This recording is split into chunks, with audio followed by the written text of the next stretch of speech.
Good morning, everybody.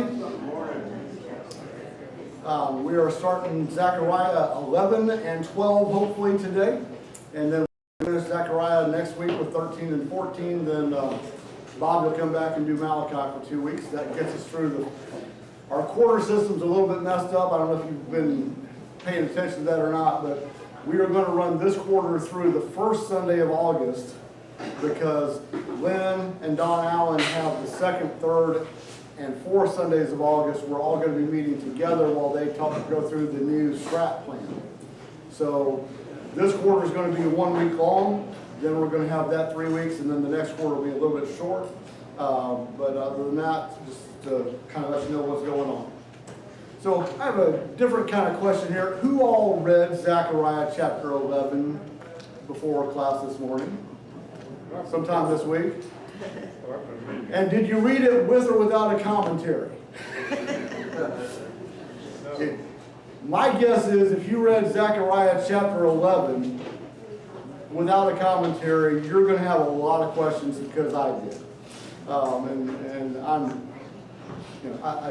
there's a lot going on in some of the prophets, and when you get into a lot of the prophecy and some of the language figurative and some of the language is literal, and some of it's talking about stuff that's just really kind of hard to pick up on and figure out where they're changing gears, because there's a lot of gear changing, jumping back and forth going on in some places.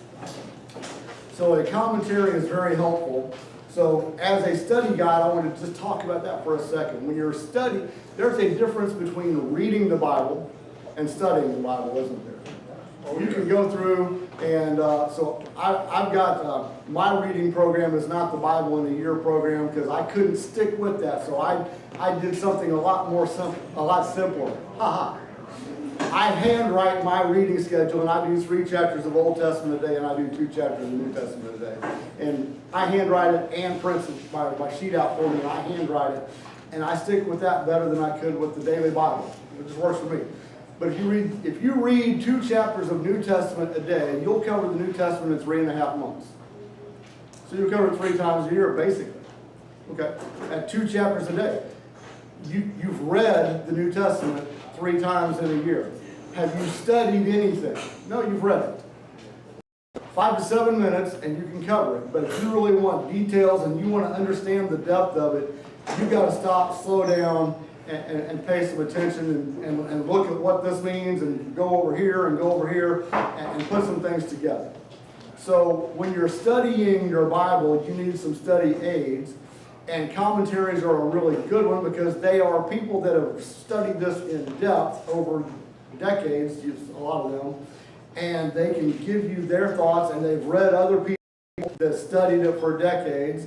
And so you're getting a lot of somebody else's knowledge, and it helps you figure out kind of what's going on. Now, just saying get a commentary is not good advice, because you need a good commentary, and I think you need multiple commentaries. I'm sure, but anyway. I'm going to show you. This is a copy of half of Matthew by a guy named Barclay. I got this set from Dave Mathis. And very good New Testament only, not the entire Bible. If you really want depth and context, the Pulpit Commentary, I didn't look to see how old this thing is, but it's 100+ years old, I believe. Dennis, are you familiar with this one? Goes so deep, it will boggle your mind as far as the context and other people. So 100 years ago, he's quoting from people that were writing 100 years before him and commenting on these other commentaries. But this will give you a lot of context. So those are 2. So some are entire Bible, some are New Testament only, some are just individual books. This guy wrote one on just the minor prophets. And he's got a different take, because he studied a lot more of the Jewish history than some people. So you get that. This is the one that Bobby and I have been using the most, because it's easy to read, it's fairly current, and it's pretty comprehensive. So when you read more than one commentary, then you're going to get more than one person's thoughts on things, because guess what? We talked about this before. Not everybody is right about everything, no matter how much they've studied. And so if you can take and read what 4 people have studied it and see what they think, you can get a conclusion that makes sense to you. That probably makes sense scripturally, because some people get off on some tangents. Some people are really good at some areas of the Bible and really not so good at other areas. So get multiple commentaries. Do that. You get some strengths that way. But take some time when you're doing a study and really get in and dig on that. One other thought before we get into chapter 11 here is there's a lot of things going on in Bible teaching about especially stuff that we're going to be talking about some today.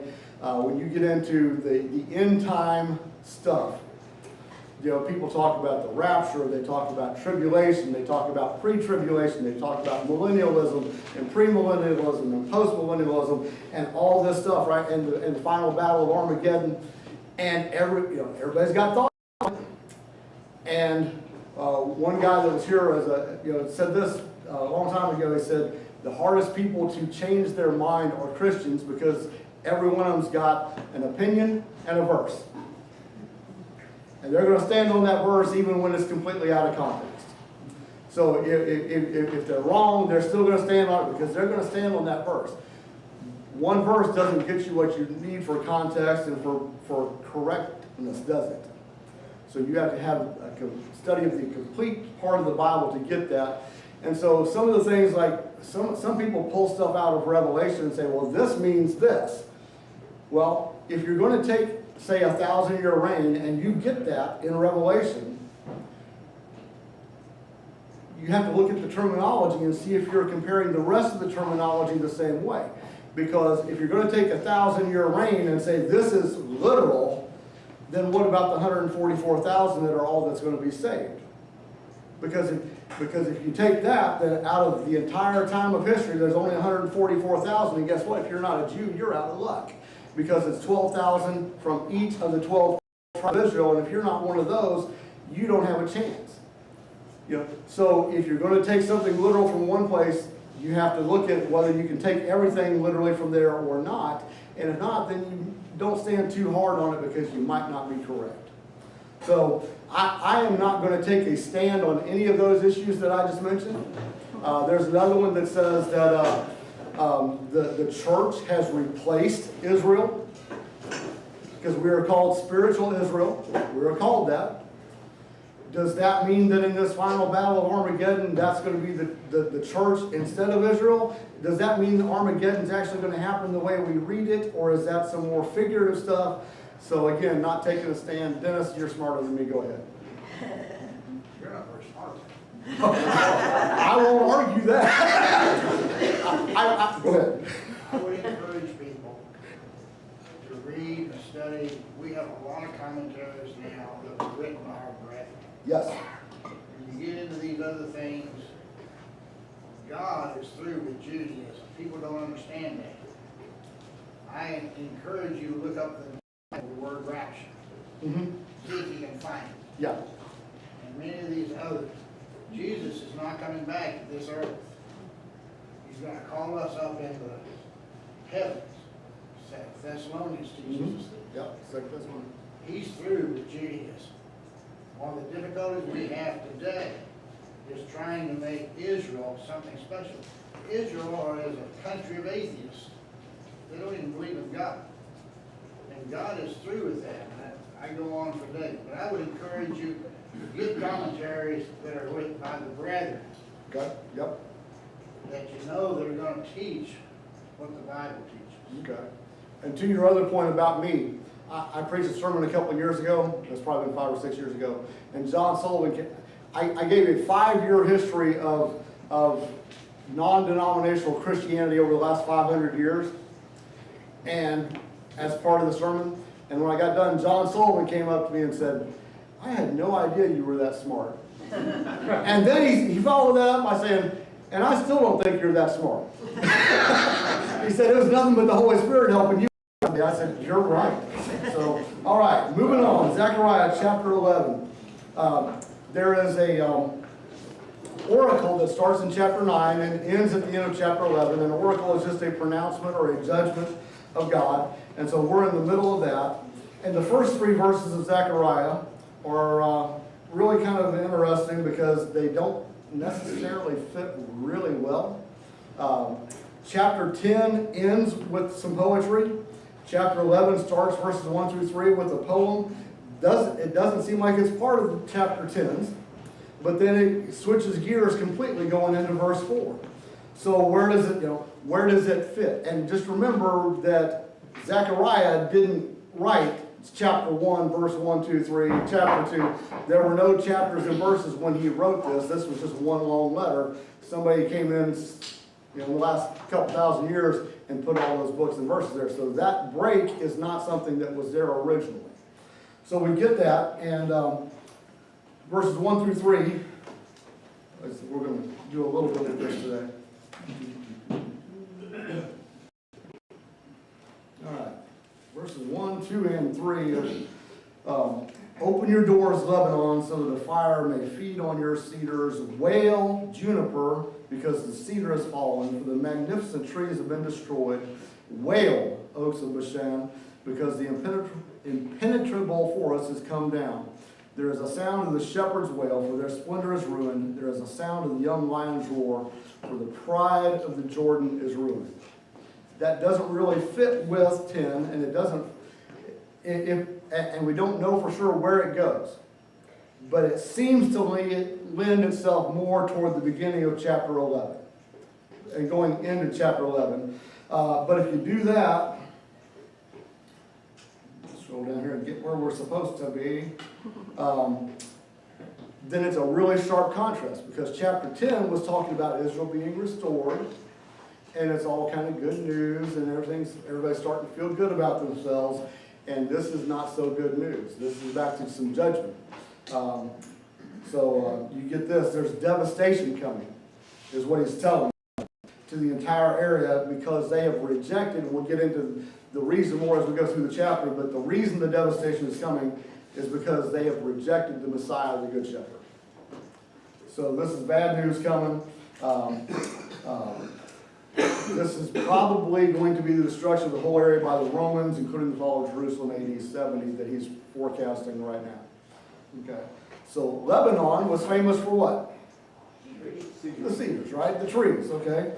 And do you remember, but also the Jewish rabbis identified the second temple that we're in the process of getting finished right now in Zechariah as Lebanon. They called it Lebanon because it was built out of wood and from the cedars from Lebanon, right? The royal palace also had been referred to as Lebanon.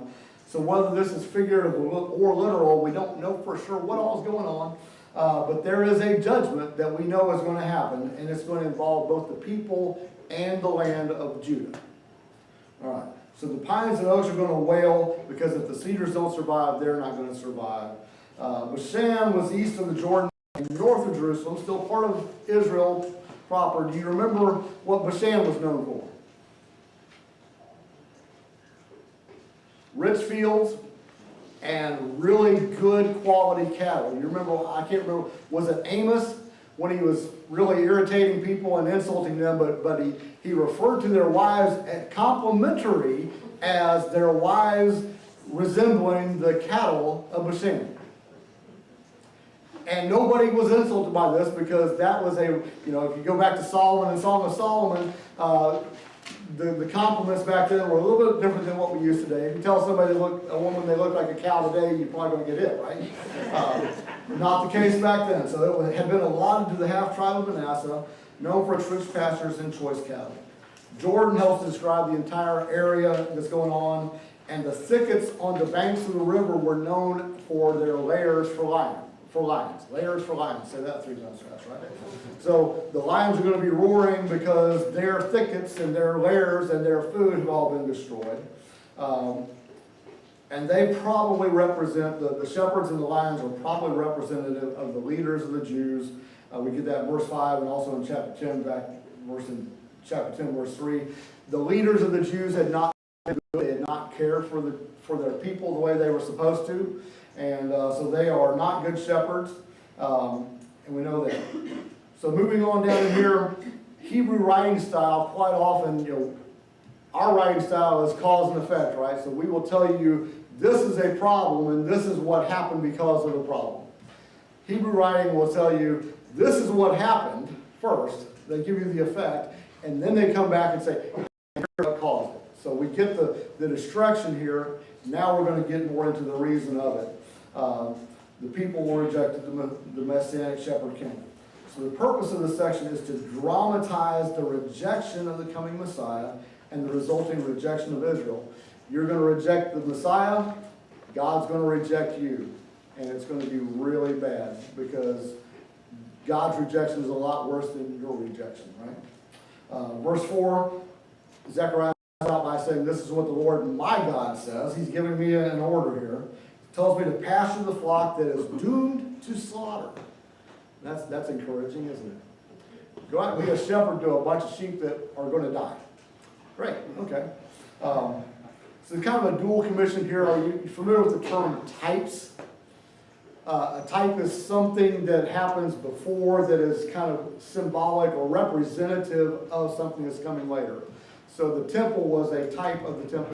The tabernacle was a type of the temple and a type of what's coming down the road with the temple of God. So there's a lot of types and symbols in Exodus. Zechariah here is acting as a type of the Messiah. He is going to be shepherding the flock. God says, go out and be a shepherd, kind of pointing people and acting like Jesus is going to act as he gets there. Verse 5, those who buy them, the flock, are going to slaughter them and go unpunished, and each of them who sell them says, blessed be the Lord, for I have become rich, and their own shepherds have no compassion for them. So in AD 70, after the destruction of Jerusalem, they were sold as slaves. And sometimes they were sold by their own leaders, either literally or figurative, or not, or due to the fact that they were mistreated so badly that they fell. So the sellers are responsible, the leaders are responsible for that, the lack of leadership and their corruption. So Josephus says that this slaughter, when Rome came in AD 70, about 1.5 million Jews died. So that's pretty significant slaughter, right? Verse 6 says, for, and the word for introduces us to what's going on for the reason for the misery, which is God's displeasure, right?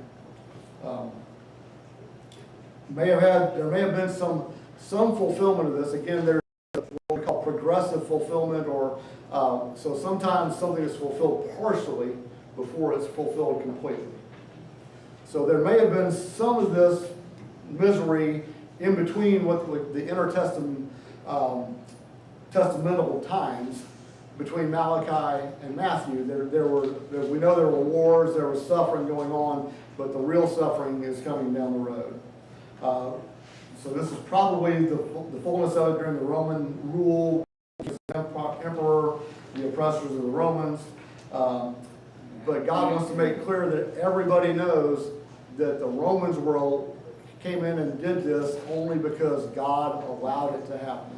God's in control. And so nothing's going to happen without him.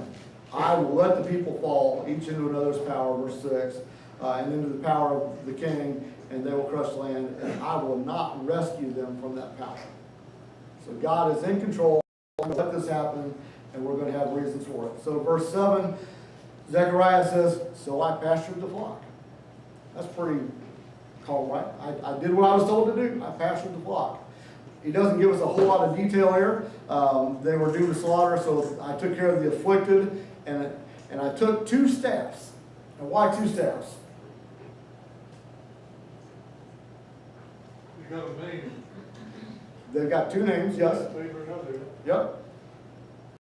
So shepherds would carry 1 staff to protect against wild animals, probably shaped more in a defensive way, and 1 to help the sheep in difficult and dangerous places.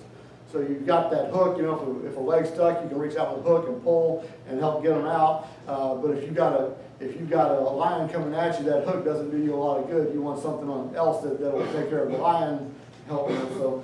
So they had 2 different staffs, and one is called beauty or favor, that indicated God's restraint on the nations, not allowing them to destroy Israel.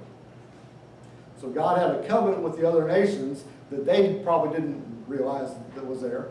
But God said, you can persecute, you can come in and fight with them, but you cannot destroy them. I will not allow it. That's my covenant.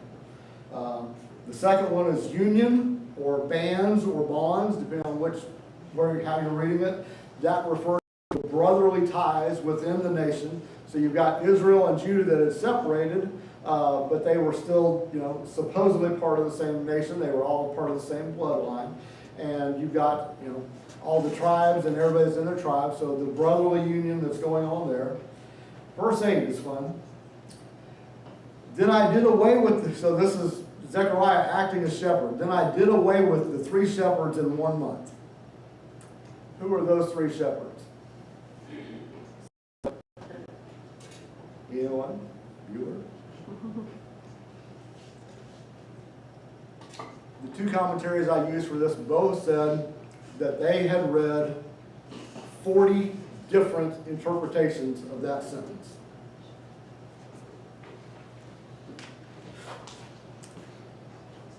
Who are the 3 shepherds? We don't know. Guess what? We have no idea. And what about the month? Was the month actually 30 days? Was it a short period of time? Or was it a longer period of indefinite time?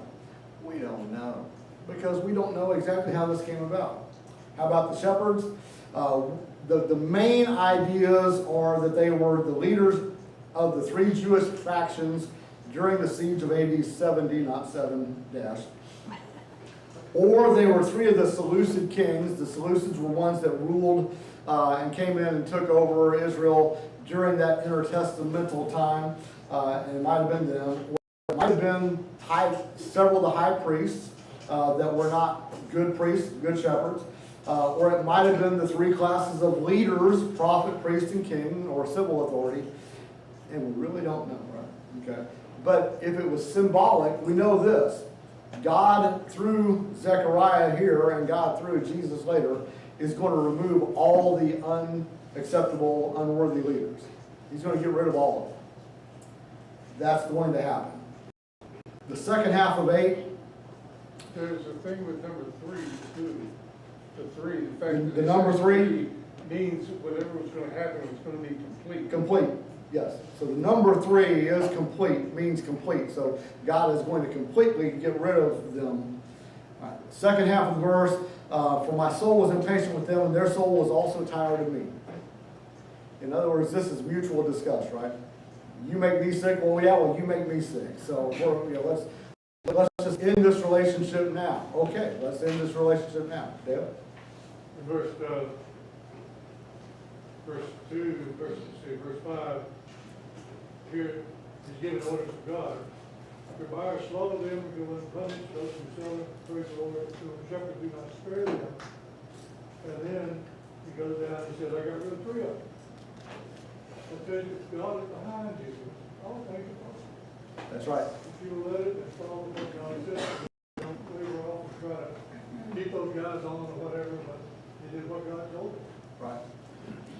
So now remember, Zechariah is a type of Jesus the Messiah, right? So he's ending this relationship because he's been trying to shepherd the flock and they are rejecting him. That's what's going on in verse 8. So they've rejected him, so he says, okay, we're done with each other. Just pay me my money and we're done, we're out. Right? And if you don't want to pay me, fine, but we are done. That's what we're hearing here in verse 8. Very understated way of saying it, right? Just give me my money so I can leave because we're done. I'm not going to shepherd you anymore because you don't want me and I don't want you. All right? Kind of reminiscent of this verse in Isaiah. These 2 verses, don't bring me your worthless offerings and your incense because your heart's not in it. And God says, I don't want anything to do with it. I hate your new moons, your festivals, because they become a burden. So verse 9, the good shepherd says, I'm not going to pasture you. What's supposed to die, let it die. What's going to perish, let it perish. And let those who are left eat one another's flesh. We have gone from literal to figurative here, I believe, because I've never seen a sheep eat another sheep. And I grew up on a farm. I've never heard of that happening. But something is happening here, And Josephus tells us during AD 70 destruction, the Jews were literally eating each other. Cannibalism was going on. So this did happen, and God said, Jesus here is saying, I am going to let it happen. And really what he's doing here is he's not causing anything, is he? He's letting things follow them, the consequences. You've rejected me. The consequence of that, we're going to follow this out to the logical conclusion. I tried doing this a couple of times with some people with other topics. You know, okay, so you're making this decision. Okay, have you thought about this decision before? Have you thought about it in depth? Because what's going to happen when you do this? What's the natural consequence? This. Okay. Then what happens after this? This. Okay. What happens after this? This. Well, if you've turned your back on God completely, what's going to happen? Nothing. There's going to be no unity. What?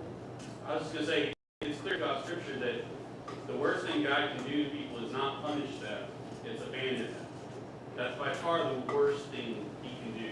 And when he does that, the few times he does abandon them in Scripture, like he's talking about here, it's worse than punishment. Yeah, because we can really mess ourselves up, can't we? Left to our own devices, we can screw things up pretty badly. And that's what's going to happen here. Then verse 10, I took the staff Faber, the first staff, and cut it in pieces to show that I'm breaking my covenant that I had of protection for the people. So it was broken. This is the one for protection, right? Even though they've been hounding you, I've been keeping them from destroying you. I'm breaking that staff. That covenant is gone. They are now free to come in and run rampant and do all the damage they want to do to you. That's not good, is it? Okay. Verse 11, somebody realized that this was from God. There's always a minority, right? A remnant, people that are sincere. God has a remnant all through Scripture and says that they recognize this is from God. It doesn't do them a whole lot of good because they're still part of the nation and they're still going to get trashed along with everybody else. They're going to go through all this. So verse 12, he's still acting as a type. I said to them, if it's good in your sight, give me my wages, but if not, never mind. This, okay? So they weighed out 30 shekels of silver as my wages. Does that sound familiar? Oh, yeah. Okay. Where from? Matthew 27. Judas, okay. Matthew 27. I did not realize this until I was studying this, though. There's a context here that really comes out that I have not picked up on before. What kind of an offer is this, 30 pieces of silver? Pardon? Price of a slave. Exodus 21:32, if an ox gores a male or female slave, the owner shall give his or her master 30 shekels of silver, and the ox shall be stoned. So 30 shekels of silver was the price of a dead, useless slave.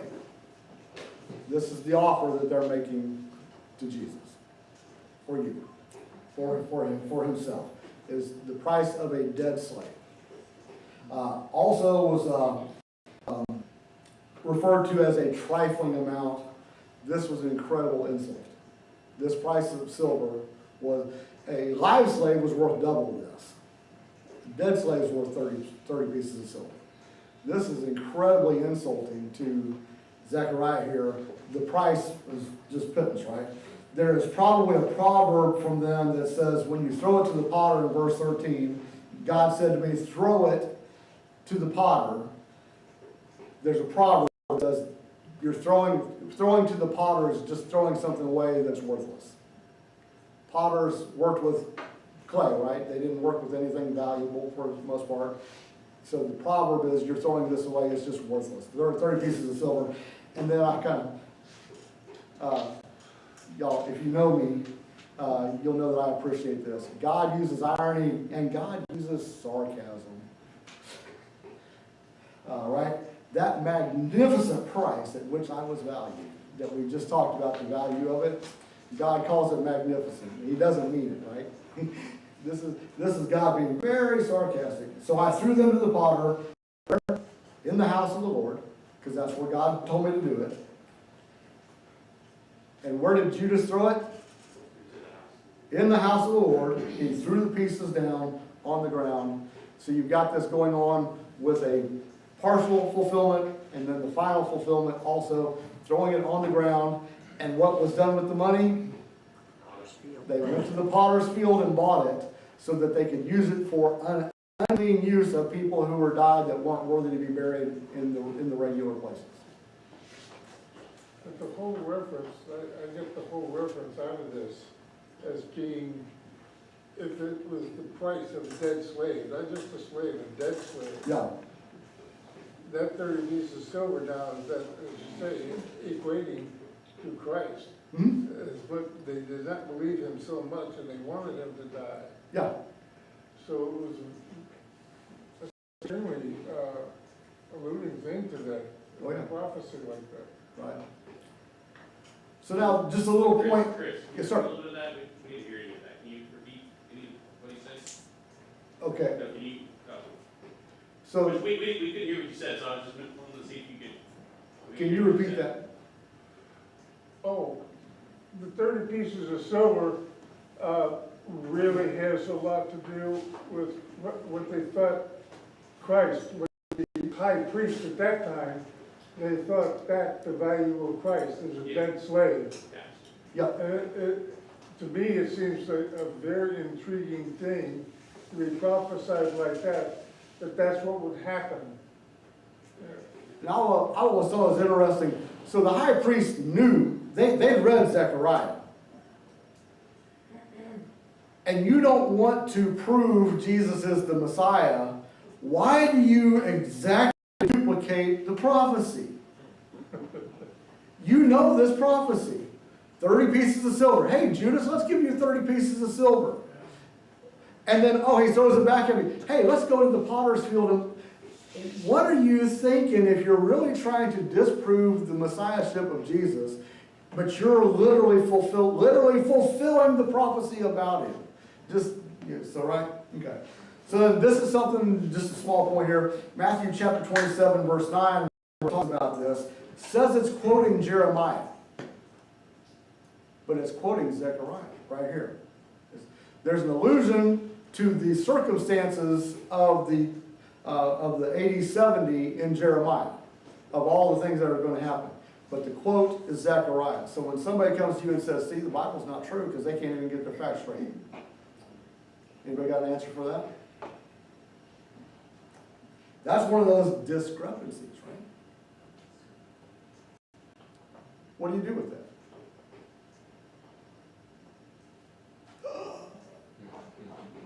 Well, there are a couple of arguments, and most of them don't make a lot of sense. And can you prove, beyond a shadow of doubt, that there's a good answer for this? Not exactly. But the best answer that I've found is this. When the prophets were written and combined, Jeremiah's name is basically the title page, is Jeremiah. Because Jeremiah is the first prophet written in the book. And so when it says it's written in Jeremiah, what it's saying is it's written in the prophets. And Jeremiah just happens to be the title page. And there's evidence in Hebrew writing that that's been referred to that way. Can you say it beyond a shadow of a doubt? No, but it's a pretty good answer. So if somebody wants to fuss about that one, there you go. Verse 14, the second staff gets broken.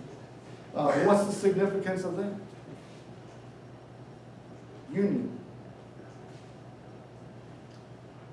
Breaking the union between Judah and Israel. There you go. So whatever union there is going on between Israel and Judah, the 10 tribes and the 2 tribes, is now gone.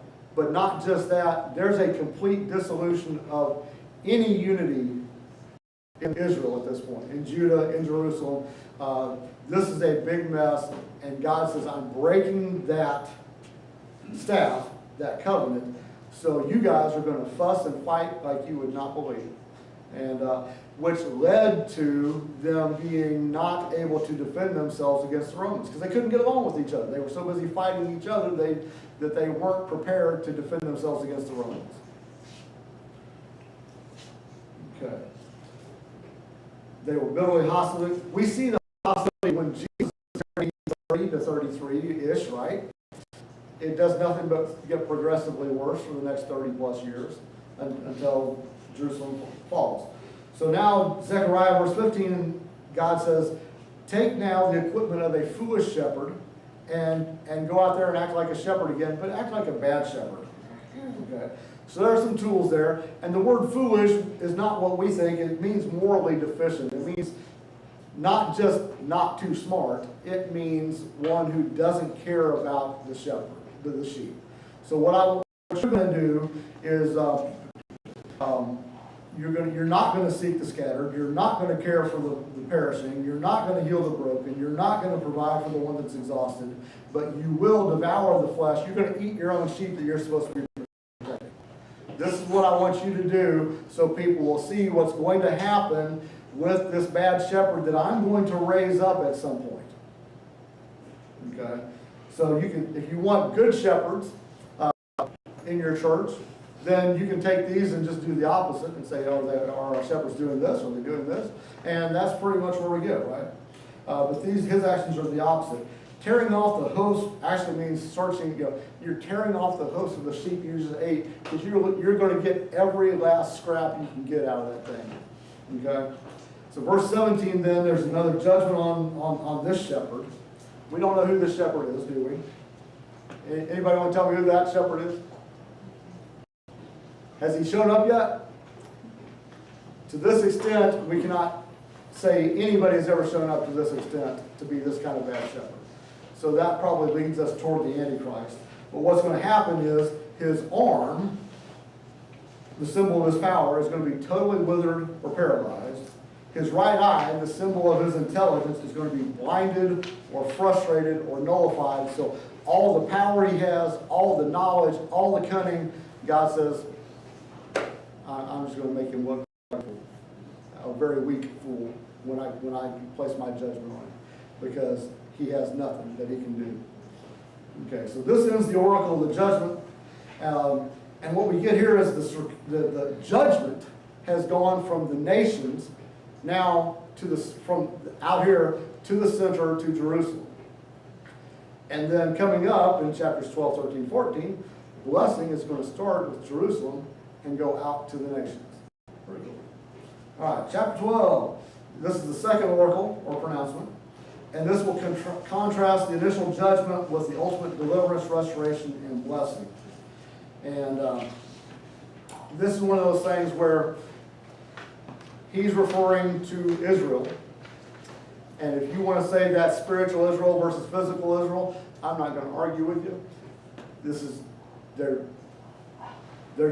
are people smarter than me, a lot of them, that can't figure this out. So, does it matter? This is one of those things where we're trying to see how God acts and get a better understanding of what God says he's going to do with people and their behavior, because we can apply that to what we do, right? When God says, I told you not to do this, and if you do this, there's going to be a curse or a punishment, that applies to us today, right? And if you do what I say, then there's going to be a blessing, that applies to us today. And God says, I'm going to allow things happen until I'm done with it, and then I'm going to produce my judgment, but I'm going to save the ones that follow me. Well, that applies to everything we know, right? So whether there's a rapture or not, and like Dennis said, I don't believe there is, and whether there's a tribulation or not, and whether there's a 1,000-year reign or not, the key is, are you God's? And are you in his protection? So there we go. So the two scenes, one is the final siege of Jerusalem, and the second one is the Messiah's return to defeat Israel's enemies and to establish his kingdom fully. All right, so verse 1, this pronouncement comes from God. And the Lord who stretches out the heavens, lays the foundation of the earth, and forms the spirit of a person within him. That's pretty complete, right? God is acting in the heavens, God is acting on earth, he's in control of everything, and he's in control of the lives of all the humans. Anything missing? God says, I'm in control of it, right? It's complete. Verse 2, I'm going to make Jerusalem a cup that causes staggering to all the peoples around. They're going to surround Jerusalem. We've already seen that in some of the other prophets. and they're going to want to drink from the cup or take everything that's worthwhile from Jerusalem. But when they start to do that, that cup is going to, which is probably water, you would think, is going to make them probably drunk, whatever it, or poisoned, one or the other. They're going to start staggering around and reeling because what's in that cup they can't handle. Okay? As they drink, they're going to be and stagger. And then it says it's not just Jerusalem. All of Judah is going to be involved. And God is going to make Jerusalem a heavy stone, so anybody that tries to lift it is going to get injured by trying to lift it. We've all lifted something too heavy, right? At some point or another. Get that little hernia going on, whatever. He says, that's what's going to happen when you try to move Jerusalem. It's not going to work out too good for you. All the nations of the earth are going to be gathered against it. You get that here in chapter 14 and also in Joel and Revelation. The enemies are going to be well supplied. The horses in verse 4 represent all the armament and the tools and the equipment that the armies have, and they've got plenty. Deuteronomy 28:28, when he's talking about the blessings and curses, panic, madness, and blindness are listed among the curses that Israel's going to get for their disobedience. Well, who's getting panicked, blind, and mad here, insane here? The enemies, because God's laws apply, don't they? If you don't obey God, and the curse is panic, madness, and blindness, these people are revoking what God wanted done, and they're going to get panic, madness, and blindness. The horses are the instruments of war. They're going to be struck with confusion and blindness, and the riders, the people, are going to be struck with insanity. So we have a whole lot different technology today, don't we? Is God still more powerful than our technology?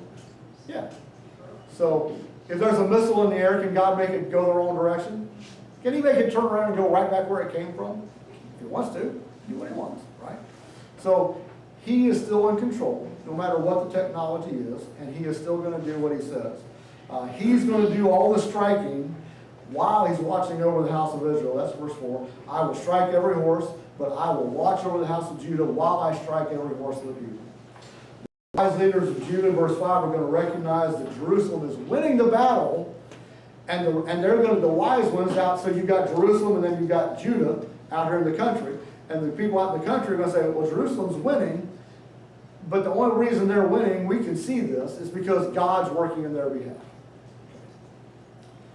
On that day, I'm going to make my people basically like a fire pot among wood. So you've got a fire in the middle of a wood pile. What's going to happen? Wood burns up, right? Fire takes care of wood. So my people are going to be the fire. These enemies are going to be the wood. My people are going to be the torch among the sheaves. Sheaves are a whole lot more flammable than wood even, right? They're going to consume all their enemies, and God is going to bring victory in two ways. And God brings victory in our lives in two ways too, right? He overpowers and deprives the enemy of their strength. He takes all their strength away, nullifies it, and then he empowers and fortifies his people to resist and conquer their foes. Does God do that for us? Yeah, that's what he told us, right? Verse 7, he helps the outliers first, so even though Jerusalem is winning, he goes out and he saves Judah. The people out in the country that have no fortifications whatsoever, so everybody will know God did this, and he took care of the weak and the ones that were unable to defend themselves first, and then came to the ones that had a little bit of an excuse as to why they might do it. But verse 8, the victory is clearly from God. It says God is going to make the feeble, and the literal translation there is the one who stumbles, that can't even walk properly, like the great warrior David. And David's lineage will be like God, like the angel of the Lord in this battle. So they're going to be part of the battle now. And the household of David is going to be as powerful as the angel of the Lord. Who was the angel of the Lord? There was an angel of the Lord that appeared several times, several different angels, right? There's one, the angel of the Lord, that appeared multiple times in the Old Testament. Pretty good idea who that was? It was Jesus. We got that in the class before, and if you want to argue with me, I'll argue that one. But, all right, God is going to give them supernatural strength to fight this battle because they're not capable. Verse 9 is just a summary, right? Verse 9 says, and on that day I will seek to destroy all the nations that come against Jerusalem. Well, I've already told you how I'm going to do that. This just lets you know that I'm going to do it, and it's going to be complete. Verse 10, now we move from physical deliverance to spiritual deliverance. Israel is still not in the place where they are ready to be blessed. They're not completely obedient, and they don't have their trust in the Messiah yet, but they've been saved from this destruction at this point. So what happens now is they will look at me, capital M, whom they pierced. Who would that be? Messiah, that they rejected back here in chapter 11. They're going to look at me now that they pierced, and they're going to mourn, because they're going to realize who we did this to and what we did. We rejected God. And we turned our back on him, and we literally killed him. And they're going to be so penitent that they are going to convert, and they are going to mourn in ways that are just incredible. So nothing in their history before or since in history can be taken as a fulfillment of this. This has not happened yet. Nothing has ever happened in Israel's history that looks like this. And then God says he's going to pour out on the house of David the spirit of grace and mourning, supplication, pleading. So here's a bunch of verses on your paper handouts that you can look up. So the Spirit, here's the Holy Spirit. The Spirit works in them. The Spirit works in us, convicting us of sin, right? Okay. The Spirit is how they reach this. They're going to look at Jesus and see at the one that they pierced. The Spirit's working in them is going to convict them of their sin and what they did, and they are going to be truly penitent, and they're going to mourn, and they're going to plead with God for forgiveness as a nation. And then they're going to look at me that they pierced. There's a partial fulfillment, and they will be so convicted that they will grieve like they would over the death of an only child or a firstborn child. This is going to cut them all the way to the heart. The mourning is going to be nationwide. Hadad Rimmon was a place near Megiddo. This probably refers to their national mourning when the king Josiah, that was very loved and very righteous, was put to death at Megiddo, so we're very close to it. That's probably what the comparison is here, is their mourning is going to be like when Josiah was killed. The extent of the mourning is from verse 12 to 14. Each clan or family by itself is going to mourn. The nation is going to mourn. They're going to split up into families and mourn. The wives and the husbands are going to separate and be alone, because when you're mourning, most of us have lost somebody, right? Sometimes it is really good to be and comforting to be around other people. Sometimes you got to be by yourself for a while, right? That's what's going on. We're going to be together as a nation. Then we're going to get to our family, and we're just going to huddle, and then I'm going to take some time by myself. So that's how the mourning is going to be. It includes the house of David. It includes Nathan, who is either Nathan the prophet or Nathan the younger son of David. We don't know which. If it's Nathan the prophet, then you've got royalty, priest, king, prophet in the three, because we'll get to them in a second. If not, you've got all the levels of the royalty. The Levites, the priests, are going to mourn. The family of Shimei, who was a Levite, so you've got priests and the Levites, two separate classes of the Levites here, all the spiritual leaders. So you've got the prophets, the kings, and all the spiritual leaders, the priests and Levites, all mourning. Everybody's going to do it. 5 times it says the wives are going to mourn by themselves. They're all going to want some time together. And all are going to come to the knowledge of sin, and that forgiveness only comes by looking to Jesus. I started out with 31 verses, said that this is not going to take a full class. I got it done. We're done. Chapter 3.